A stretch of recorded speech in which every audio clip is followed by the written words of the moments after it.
Bonjour à tous les amis, heureux de vous retrouver aujourd'hui pour cet épisode des trading de Un jour un trade. Nous sommes le jeudi 5 septembre et on va regarder ensemble ma prise de décision sur le trade que j'ai pris aujourd'hui sur le Nasdaq 100. On va sans plus tarder passer au graphique. Alors, petite analyse, donc le mardi 3 septembre, énorme baisse du marché, moins 4%. Alors, comme je vous avais dit dans la vidéo précédente, je m'attendais à ce que cette liquidité aux 17 700 points se fasse liquider. On ne l'a pas fait, on a préféré partir à la baisse. Hier, dans la session d'hier, mercredi 4 septembre, on a rangé. Voilà, on a hésité, regardez toutes ces mèches, on a hésité, on ne savait pas trop où aller. De par ce range, on a créé, donc grâce au volume profile de la dernière baisse, deux bornes, donc la VH et la VL. Donc c'est les bornes d'échange les plus importants au cours des sessions. Le plan était simple aujourd'hui, donc il y avait des news, donc ne pas trader avant 16h, hors de question. On ne trade pas pendant les news, sinon on est un gambler. Les plans étaient simples. Où on casse la VAL et on continue les ventes. On vient chercher la borne haute, la VH, qui plus est, était sur un order block en 15 minutes. On chope un signal de retournement, donc ça peut être un MSS en M5, en M15, une réintégration de l'OPR, une cassure de l'OPR par le bas.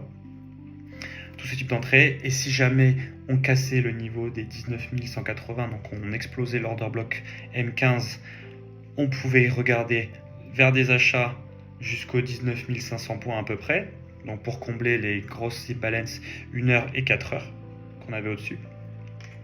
Alors on va passer en 15 minutes.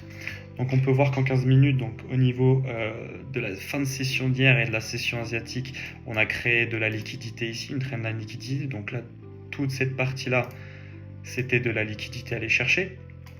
Qu'est-ce qu'on a fait? Alors d'abord, on a explosé toute cette liquidité à la baisse. Donc là, on a manipulé. Donc la première news était à 14h30. On a manipulé toute cette liquidité. On l'a fait sortir. Ensuite, OPR. Là, on a eu d'autres news. Et là, on est allé chercher cette liquidité, cette headline liquidity. Et on est allé se reposer sur la VH et l'order block qui a très très bien réagi. On va passer en 5 minutes. Alors, à savoir, donc là, en 5 minutes.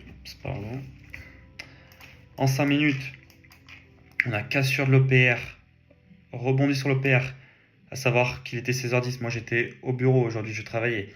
Je vois ça de mon téléphone, sur ma pause, bien évidemment. Je vois ça, mais moi, mon plan était vendeur. Donc là, on avait cette zone aux 19 150, on avait l'order block. Moi, mon objectif était vendeur. Je mets une alerte sur la réintégration de l'OPR. Donc là, j'ai mon alerte à 16h45, je suis toujours au boulot. Je cherche à prendre une vente. Donc je place mes ordres, voilà, j'avais 43 points, je place mes ordres et l'objectif le bas de l'EPR, donc ça me faisait un RR de 3, 3,5, ce qui est vraiment pas mal du tout même.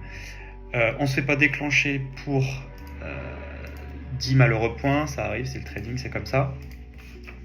Je rentre chez moi et là je vois une cassure de l'EPR par le bas, en sachant qu'on n'avait toujours pas liquidé toute cette liquidité qu'il y avait ici. Là, je vous avoue que donc après coup, avec du recul, j'aurais pas dû prendre ce trade là, puisque forte volatilité et surtout j'étais frustré de ne pas avoir été déclenché, parce que ça aurait été un trade qui aurait fini en TP, j'aurais fini ma journée plus 3,5 R, basta. J'étais assez frustré. Alors je vois ça, ce qui est quand même un signal. Je respecte mon plan puisque j'étais dans les ventes, mais je vois ce signal là.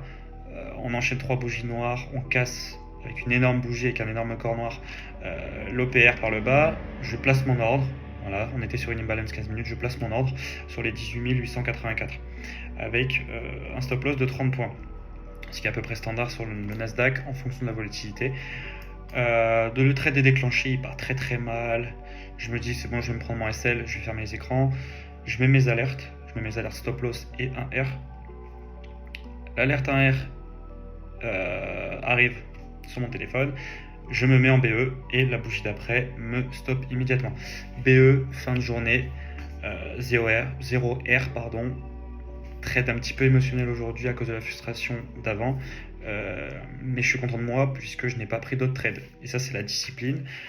Et ça, il n'y a pas de souci. Donc là, le plus important, c'était pour moi, c'était de couper, accepter et surtout passer à autre chose, faire autre chose. Faire une autre activité, faire quelque chose que je dois faire dans la journée. Ensuite, je me reconnecte et je vois que j'ai clairement eu raison de me mettre en BE puisque derrière, on s'est retourné. Alors, petite analyse après coup. C'est vrai que demain, on a les news. Au niveau des market makers, je pense certainement avec cette mèche-là que là, on a créé encore plus de liquidité. Donc là, ici, on a une poche de liquidité de réserve. Moi, je m'attends demain, honnêtement. Enfin, j'aurais dû d'ailleurs penser que le marché, les market makers ne seraient pas allés chercher cette liquidité et la gardent pour demain. Voilà. Moi, je m'attends à ce que demain, justement, sur le Nasdaq en tout cas, on ait la news. Peu importe si elle est bonne ou mauvaise, cette liquidité, elle va sauter pour après ou partir, exploser à la hausse et faire une recovery de 400, 300, 400 points. Ou alors, si c'est une mauvaise nouvelle, de repartir à la baisse. Le marché nous le dira, mais en tout cas, il y a cette poche de liquidité là qui est prête à se faire liquider. Alors, je vous remercie d'avoir regardé cette vidéo. Donc là, aujourd'hui, on est toujours sur la semaine, on est toujours à plus 4,8 R, ce qui est très très bonne semaine. Si jamais demain j'ai un stop loss ou si j'ai pas d'opportunité, donc dans le pire des scénarios, même si je prends mon stop loss et que je suis dans ma discipline, je finis la semaine à plus 3,8 R si je me prends un stop loss. Donc on verra ça demain. Mais n'oubliez pas, le plus important, c'est la consistance. Merci d'avoir regardé la vidéo et à peut-être demain ou la semaine prochaine. Ciao.